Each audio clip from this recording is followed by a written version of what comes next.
Praise the Lord. மூடிய கதவை ஏசப்பா உனக்காக திறந்திடுவார். வேலையில் அடைக்கப்பட்ட வாசலா, திருமணத்திற்கு அடைக்கப்பட்ட வாசலா, அந்த வாசலை தேவன் திறப்பாருங்க. அவர் மேலே நம்ம நம்பிக்கையோட விசுவாசத்தோடு இருக்கணும்.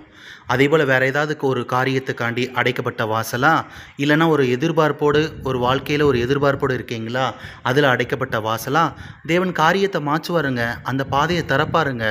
ஆனால் இந்த வேளையில் நம்ம வெயிட் பண்ணணும், நம்ம காத்து இருக்கணும், அவரை இன்னொரு அறியணும், அவரோட வசனத்தை இன்னும் தியானிக்கணும், அவருடைய வசனத்துக்கு உண்மையாக இருக்கணும்.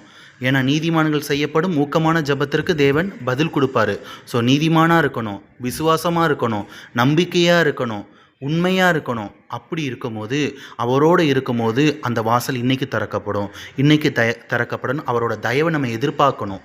அப்படி எதிர்பார்க்கும் போது தேவன் மகிமையான காரியங்கள் செய்வார், வாசலை திறப்பார். ஆமென்.